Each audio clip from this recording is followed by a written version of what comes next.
Welcome to the deep dive. Today we're focusing on something highly relevant for clinical practice, especially for you colleagues navigating the post-pandemic landscape. We're going to dig into a prospective observational study, Goldstein and colleagues, published just this year, 2025. It tackles a really important connection. COVID-19 vaccination, specifically the mRNA and DNA types, this phenomenon of anti-spike antibody hyperproduction, and how that links to certain rheumatological issues popping up. That's right. And it's crucial because, for a while now, discussions about adverse events have often drawn parallels with older vaccine types. But these newer platforms, the ones inducing our own cells to make the spike protein, they're fundamentally different, right? Absolutely. Yeah. So our mission today is really to unpack what's going on with this new onset muscle and joint pain seen after these vaccines. What's the deal with this hyperproduction of anti-spike antibody? Why is it significant when you see it in patients with these symptoms? It's about getting specific. This study gives us objective data, moving beyond just anecdotal reports or, broad associations. It investigates the specific mechanism of spike protein induction and asks, is the level and the duration of the antibody response actually driving some of these de novo rheumatological conditions? Essential knowledge, really, for differential diagnosis when patients show up with these often quite atypical seronegative symptoms. Exactly. We need to understand the plausible pathogenic mechanism, not just note a temporal link. This study tries to build that bridge. Okay, let's start with the study design itself, because look, for this audience, the rigor of the methods is everything, right? Absolutely. So this was prospective observational, done at a single rheumatology center in Brussels. They followed two distinct cohorts, one after the other, over 2 full years. That's September 2021 right through to September 2023. 2 cohorts. So cohort 1 had 124 patients. These were generally people who showed symptoms fairly early after vaccination. And cohort 2 had 125 patients, Yeah. mostly presenting with symptoms much later on. Right. And that distinction, early versus late, becomes quite important later. But the real strength, I think, lies in who they didn't include. The exclusion criteria. Yes, this critical for weighing the findings. They were incredibly strict here. They were. They made sure patients had absolutely no prior history of any rheumatic disease. No inflammatory conditions, no granulomatous disease, no autoimmune issues on record, 0. And they didn't just ask the patients. No. Critically, they verified this for every single participant using a BRUMET. That's the Belgian General Patient Medical Database. So think of it like checking a national electronic health record. It provides objective confirmation these individuals were truly rheumatologically naive before their vaccine. That level of verification really minimizes confounders. It strongly suggests the symptoms are de novo. It does, and they went further. They also excluded patients whose primary presentation was more subjective, things that might muddy the waters. Like anxiety, depression, fibromyalgia. Exactly. Those were explicitly ruled out. Also, chronic fatigue syndrome. The idea was to focus purely on objective rheumatological signs like actual synovitis or clear muscle pain patterns, not just fatigue or generalized aches often lumped under long COVID. So a very clean cohort in that sense, focused on measurable signs. Precisely. And one more thing. They confirmed none of these patients had an active or recent SARS-CoV-2 infection causing the symptoms. They did the sampling needed to rule that out. Okay, so what we're left with is a group presenting with objective musculoskeletal complaints post-vaccine, where other common triggers seem to have been systematically excluded. That's the setup. And for comparison, they used a control group, 59 vaccinated people without any adverse events. Right, and their average anti-spike level is our baseline. What was that again? The mean was 486.7 BAU per ml. The range went up to about 842, but that 486 figure is the key benchmark for a normal response in their controls. All right, so let's talk about what these patients actually look like clinically. What were the main symptoms? Well, the striking thing was the consistency across both cohorts, the early and the late onset groups. 2 main patterns really stood out. First, and this was the most common, diffuse muscle pain that really mimicked polymyalgia rheumatica, a PMR-like picture. PMR-like. How common was that? Very. Almost 59% in the first cohort and over 42% in the second. So a major presentation. But here's the kicker for clinicians, right? Usually with PMR, you expect sky-high inflammatory markers, ESR, CRP, through the roof. Exactly. And that's not what they consistently found here. Many of these patients had the disabling pain and stiffness, but their ESR and CRP were, well, often normal or only slightly up. So a major diagnostic puzzle. You've got clear symptoms, but the standard inflammatory labs might be misleadingly normal. Right. Only about a third of patients in either cohort actually showed what we'd call a biological inflammatory syndrome with significantly elevated SR or CRP. Yet, as we'll get to, these patients often responded well to steroids. They did, suggesting there was an inflammatory process, maybe just not one reflected strongly in those particular acute phase reactants, perhaps more cytokine-driven locally. Okay, so PMR-like symptoms were number one. What was the second main presentation? Joint involvement. Specifically, and this was quite remarkable, a high frequency of bilateral ankle arthritis. Bilateral ankles. That's quite specific. It is very specific. It hit about 30% of patients in both cohorts, almost 1 in 3. Other joints like fingers, knees, hips were involved sometimes, but this bilateral ankle pattern was unusually common. And typically, bilateral ankle arthritis isn't the classic presentation for, say, RA starting out, or even spondyloarthritis usually. No, it's atypical. And that brings us to the serology, the lab work beyond basic inflammation. Autoantibodies, ANA, rheumatoid factor, anti-CCP. Largely negative, detected very infrequently. Across both cohorts, so over 240 patients, I think there were only 5 total who were positive for anti-CCP antibodies. Wow. So overwhelmingly seronegative for the standard autoimmune markers we look for in arthritis. Correct. Which means these patients often don't fit neatly into established classification criteria for RA or lupus or other defined autoimmune diseases, at least not during the study's follow-up. So the clinical picture is PMR-like pain, often without high CRP-ESR, and this unusual bilateral ankle arthritis, mostly seronegative for autoantibodies. That's the core phenotype. But there's one more crucial piece, the demographics. Ah, yes, you mentioned a skew. A significant skew towards women. About 70% in cohort 1 and 75% in cohort 2 were female. 70 to 75%. That's substantial. It is. And interestingly, when there was a biological inflammatory syndrome present, those with the elevated SRCRP women made up 80% of those cases in the first cohort. Okay, that strong gender bias screams hormonal influence or some sex-specific immune pathway, doesn't it? It certainly points strongly in that direction. It suggests the underlying mechanism we need to explore has a definite link to female biology. All right, so we have this clinical picture. Now let's connect it to the biological finding the authors really zeroed in on, this hyperproduction of anti-spike antibodies. Let's quantify that. Yeah, the numbers here are really quite arresting. The assay they used had an upper limit of detection, right? It maxed out at 2080 BAU per ml. Okay, 2080. And remind us, the control group average was? Around 486, and generally levels above, say, 520 are considered pretty good for neutralization. Got it. So what did they find in the symptomatic patients? They found that the majority had levels above that upper limit of 2080. We're talking 84% of patients in cohort 1. 84% were over 2080. Yes. And in cohort 2, the late onset group, it was 76.8%. So more than 3/4 of these patients had antibody levels that were at a minimum. It doesn't measure any higher. They were off the scale. Exactly. We don't know how much higher. This isn't just a strong response. It suggests something's gone a bit haywire with the regulation of antibody production.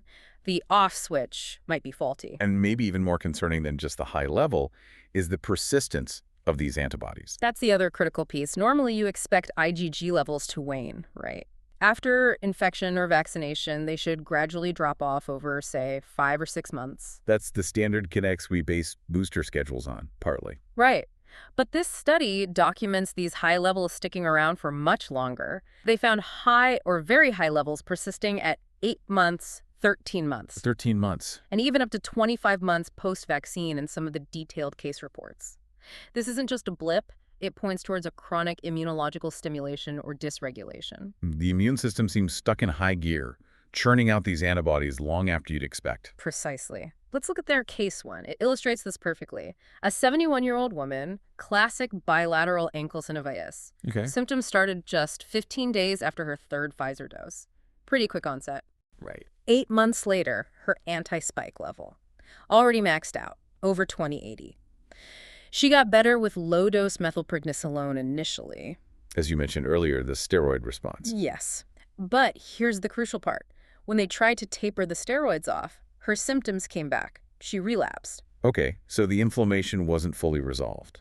But interestingly, during that relapse, her standard inflammatory markers, the SR and CRP, they were normal or only slightly up, not dramatically elevated. Ah, so the relapse wasn't clearly signaled by the usual labs. Exactly. But what was consistently high throughout the whole 25-month follow-up described for her? Let me guess, the anti-spike antibodies. Still over 2080 BAU per ml, persistently right through the relapse and beyond. It really ties the clinical symptoms, the recurrence, directly to these sustained, super high antibody levels, much more so than to the traditional inflammatory markers. It strongly suggests a pathogenic link. It forces us as clinicians to think about looking at these specific antibody kinetics, not just CRP, as a potential marker of ongoing low-grade but symptomatically relevant inflammation in these cases. You mentioned the study split patients into early and late onset cohorts.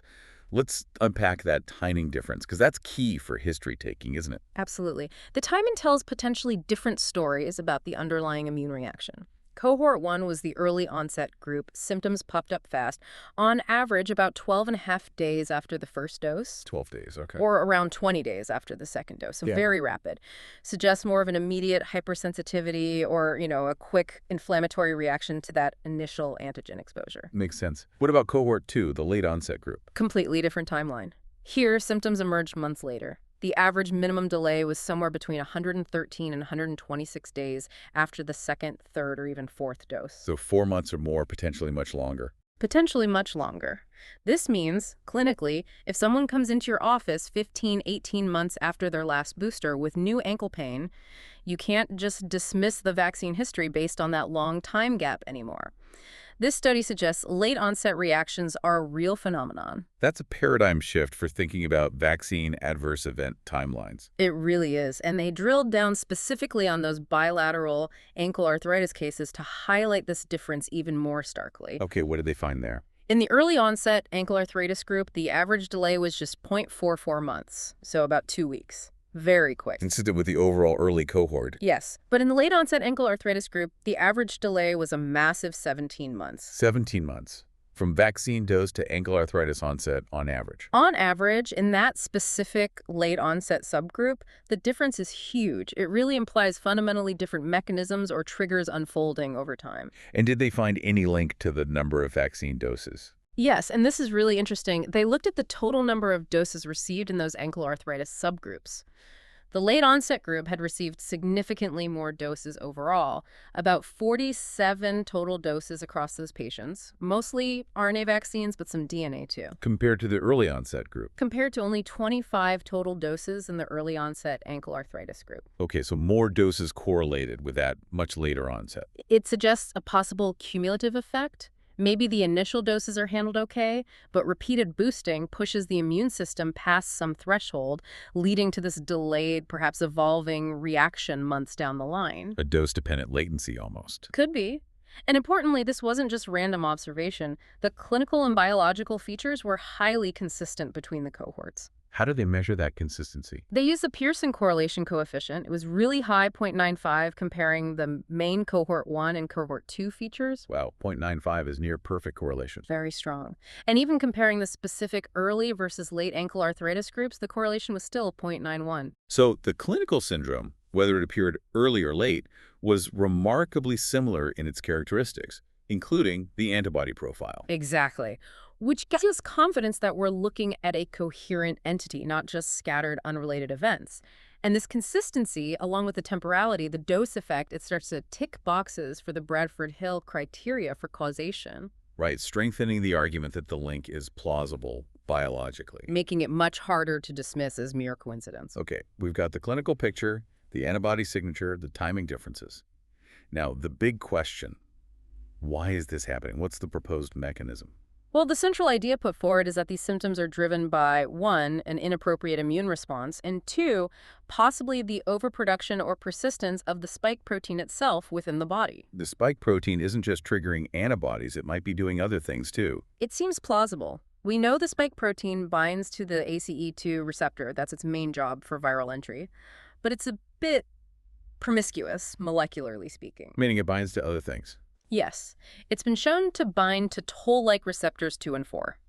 TLRs 2 and 4. Okay, and TLRs are key players in the innate immune system, right? They sound the alarm. Exactly. They trigger downstream signaling, like NF-kappa B activation, which ramps up the production of pro-inflammatory cytokines. Think IL-6, TNF-alpha. So if spike protein is sticking around longer than it should, or being overproduced, It could act as a constant low-level trigger for these TLR pathways, generating a chronic inflammatory state. which could explain the PMR-like muscle pain and the synovitis, even if the classic markers like CRP aren't massively elevated. Precisely. It might be a more localized or specific cytokine-driven inflammation rather than a full-blown systemic acute phase reaction. Okay, that makes sense. Now, what about that huge female predominance, 50, 75%? How does the hypothesis account for that? This is where it gets really intriguing. The hypothesis involves the estrogen receptor alpha, or ER alpha. Estrogen receptors, how does spike interact there? Research suggests the spike protein has a pretty high binding affinity for ER alpha. And estrogen itself is immunomodulatory, generally protective against excessive inflammation, especially in women. Correct. Estradiol, in particular, acts like a brake on certain immune responses. So the theory is That the spike protein competes with the body's own estrogen for binding to that receptor. exactly. It competitively binds to ER alpha, potentially displacing estradiol, especially in women who might have lower circulating levels to begin with, like peri or postmenopausal women. So spike binding basically neutralizes estrogen's protective anti-inflammatory effect, That's the idea. It takes the foot off the brake, allowing that low-grade TLR-driven inflammation we just talked about to become more clinically apparent. giving us a plausible biological reason for why women seem disproportionately affected in these cohorts. It provides a very compelling molecular explanation for that demographic skew. Are there other potential mechanisms at play? Well, there's also the idea of mimicking antibody-dependent enhancement, or ADE. ADE, that's usually where antibodies actually help the virus rather than neutralizing it. Sort of. In some viral infections, antibodies can bind the virus and, instead of clearing it, facilitate its uptake into immune cells, triggering more inflammation. Okay. So, in this context, the massive overproduction of anti-spike antibodies might lead to a similar outcome. These excess antibodies could bind to any persistent spike protein, or cells expressing it form immune complexes. And those immune complexes then drive more inflammation, creating a vicious cycle. Potentially. It's another way the hyperimmune response itself could become part of the problem, driving chronic symptoms. And underlying all this is the question of why the spike protein, or the antibody response, persists for so long in the first place. That's the fundamental mystery, isn't it? These vaccines instruct our cells' machinery, the endoplasmic reticulum, the Golgi apparatus, to make a foreign protein. But the biological rules, the feedback loops that control how much foreign protein gets made and for how long, especially from an mRNA or DNA template, frankly, they're not fully understood in humans. So the system might lack a reliable off switch for this specific type of production.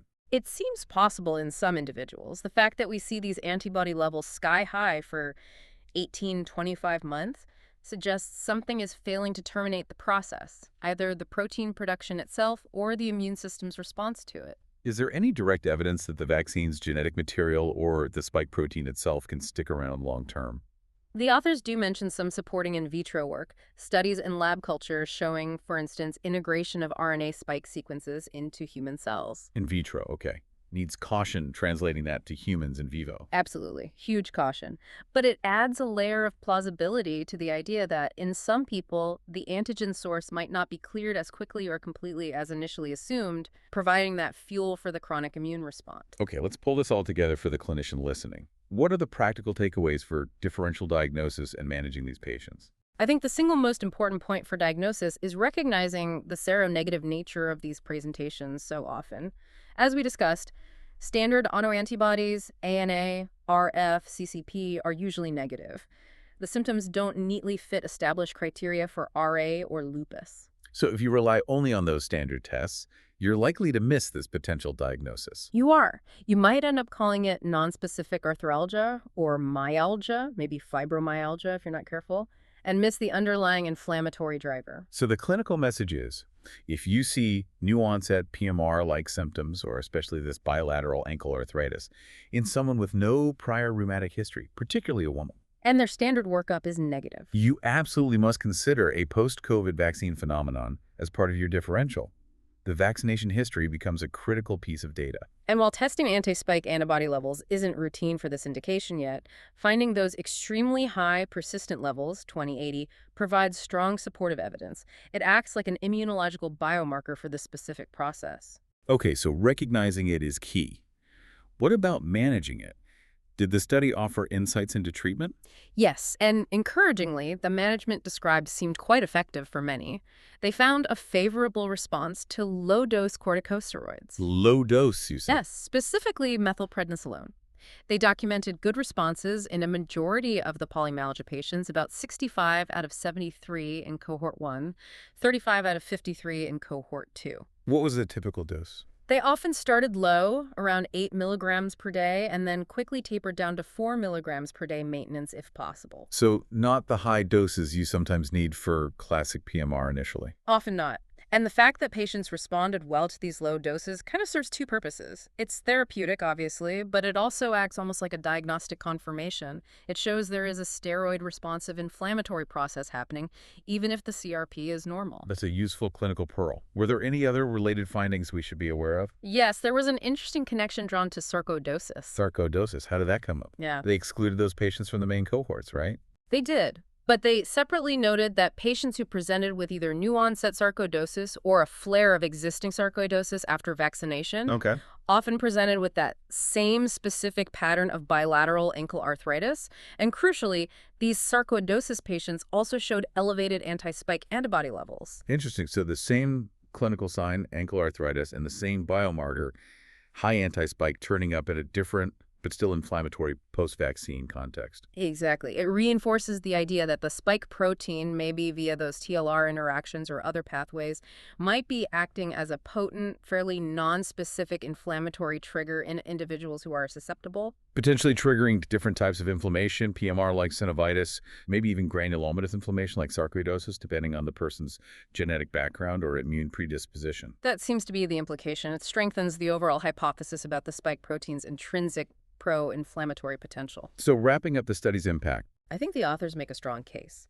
They met several Bradford Hill criteria: the consistency and reproducibility between cohorts, the clear temporality aspect with early versus late onset, the dose effects seen in the late onset group, and a very plausible biological mechanism involving the spike protein itself. taken together, it makes pathogenic causation seem highly plausible and demands that we incorporate this into our clinical thinking.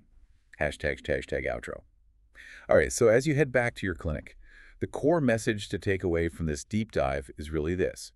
When you encounter a patient, especially a woman, with no prior rheumatological history presenting with new onset, maybe atypical PMR-like symptoms, or that seronegative bilateral ankle arthritis after COVID-19 vaccination. Don't just stop at the negative ANA and RF. Right. Consider this post-vaccine syndrome and recognize that persistently high anti-spike antibody levels, if measured, could be a key immunological marker pointing towards the underlying cause. It gives us a framework for something that previously might have seemed nonspecific or confusing. And that really leads us to the final thought, the provocative question maybe for all of us to consider moving forward. We're dealing with a vaccine platform technology that is fundamentally novel. We now have documented evidence, like in the study, showing sustained presence of the resulting antigen's immune signature, these high antibodies, for potentially years in some people. The control mechanisms seem unclear. So the question becomes, What are the true long-term systemic implications of that?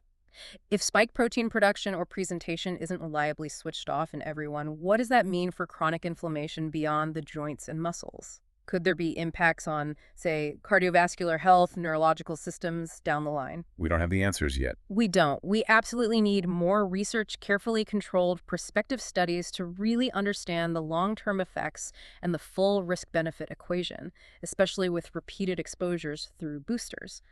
Our clinical vigilance now needs to fuel that future research. We need to keep observing, keep reporting, and keep asking these critical questions.